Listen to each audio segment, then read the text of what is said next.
I now give the floor to the representative of Russian Federation.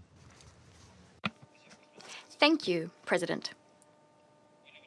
There was a time when Europe, for many of us, was associated with the Renaissance, the Enlightenment, cutting-edge philosophy, culture, and science. Yet today, all of that, unfortunately, has gone, and it's gone for good.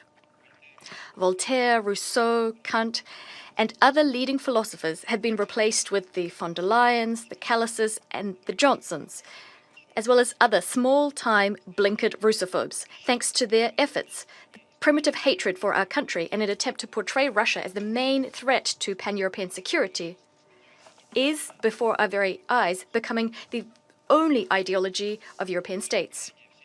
They're trying their utmost to make the next generation forget the bitter experience of predecessors of today's Euro-integrators. For instance, the experience of Napoleon and Hitler, who suffered defeat at our country's hands, for which Europe paid a lengthy and painful price. Any events are immediately interpreted through an anti-Russian prism. The very idea that war with Russia is unavoidable is being frantically pounded into the heads of the European populace. Russia is being branded all sorts of things, portrayed as an enemy, not even going to the trouble in principle of using facts or evidence. When these assertions turn out to be false, no one even thinks about apologizing for spreading such blatant lies. Today, we will have an excellent opportunity to see this for ourselves, given that in the room we have a lot of European extras. These extras will, as per usual, will be letting their imaginations run wild regarding the threat from Russia. This paranoia has reached never-before-seen heights.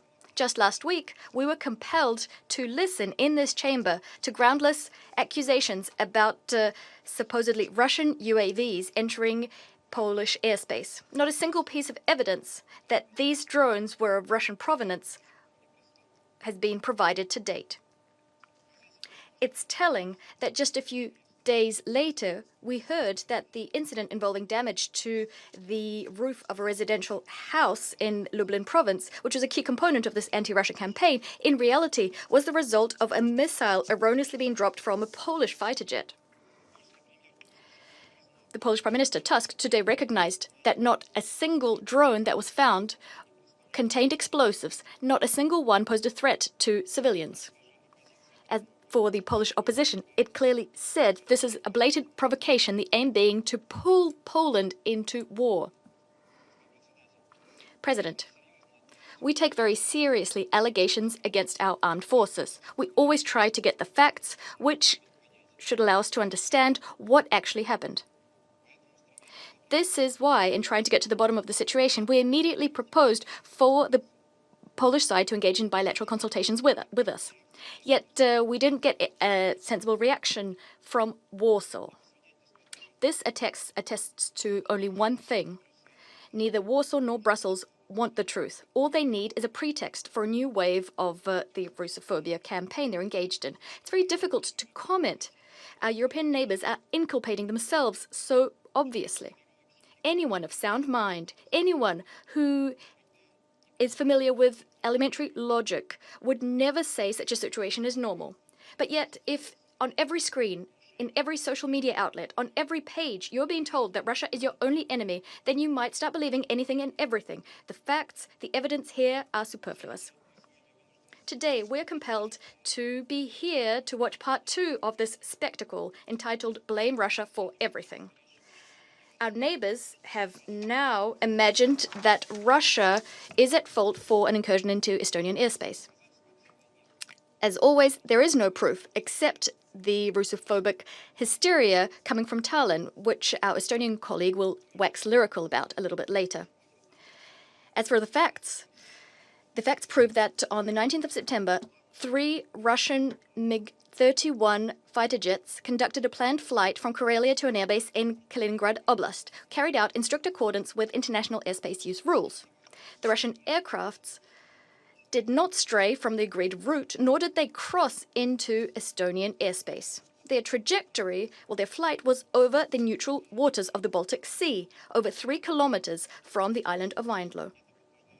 Flight recorded data confirm this. If Estonia wanted to, it could have checked this itself. But Tallinn is not pursuing such an objective. Their goal is different, going against common sense and the facts to foment hysteria and accuse Russia of provocations. Thus, NATO representatives rushed to call what happened reckless behavior. And the head of European diplomacy, who also happens to be Estonian, called for a firm stance in support of the Baltic states. To be perfectly frank, our European colleagues deserve our sympathies. After all, the project they'd been building on our borders for years, the anti-Russia project, and this is what Ukraine was actually turned into after 2014, this project is coming apart at the seams, discrediting itself. Ukraine became the Zelensky concentration camp long ago. It's not sparing its people. They're dying by the thousands every day in a senseless meat grinder in the name of Western geopolitical interests. The Zelensky regime has turned its country into a symbol of corruption, outright theft, violations of human rights, the freedom of religion, and the freedom of speech. In European capitals, despite all of this, they continue to laud so-called Ukrainian achievements, giving money and weapons to the Kiev regime, although they're clearly increasingly ashamed of their own puppets. However, they can't understand how to disentangle themselves from this fix. As a result, not-so-creative Euro bureaucrats have found nothing better to do than to whip up anti-Russian hysteria in the hope that European voters won't notice. This is a strange strategy, and without a doubt, it will achieve the opposite of what it intends to do. What will they accuse Russia of next? After all, they're not bothering to check the evidence nor the logical rationale for our actions. It's hard to think where their imaginations will take us next when no one cares about the facts.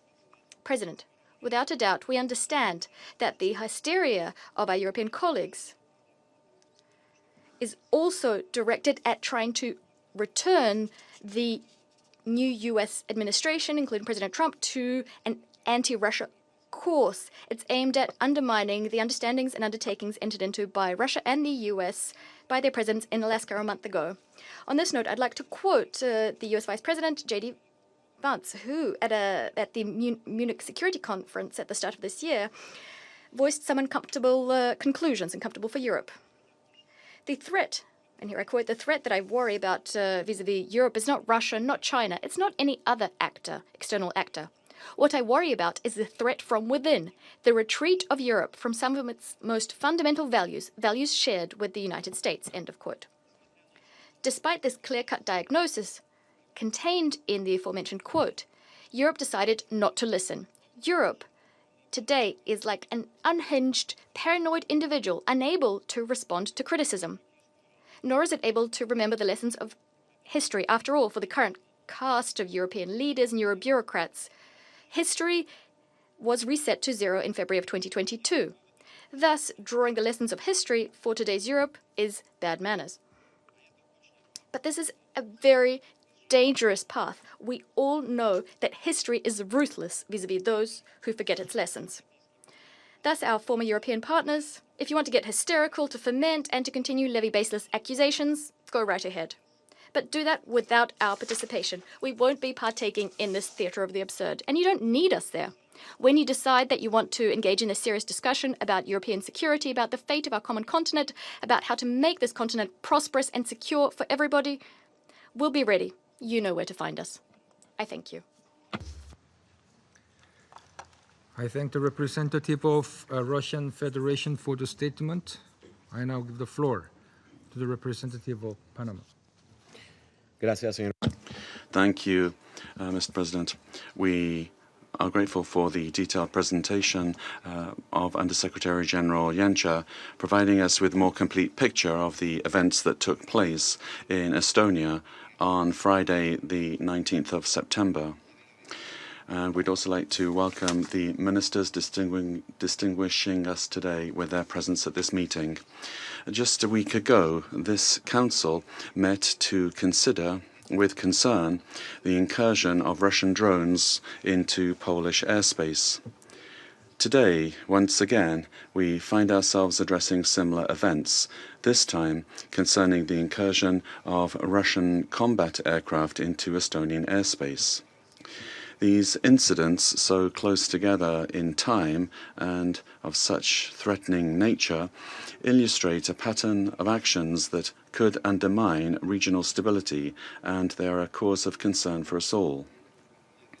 Panama rejects any act of intimidation of one state against another. The violation of Estonian airspace cannot be seen as an isolated event, but rather as an act that threatens international peace and security, the very pillars upon which this Council rests. President, the world is going through particularly turbulent times, where the proliferation of conflicts in all regions is directly and disproportionately affecting the civilian population and global stability.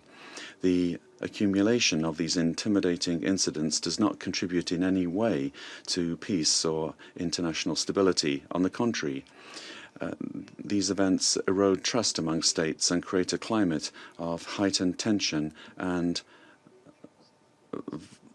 vulnerability for collective security, a situation that the world can no longer in this regard, we see that these acts are expanding. Activities in the region are showing this, despite the inconclusive results that have been achieved by efforts of the parties. We still hope that genuine dialogue and decisive diplomacy and commitment can put an end to this conflict. Let us use this space where today the highest authorities are gathered together to mark the 80th anniversary of the United Nations to resume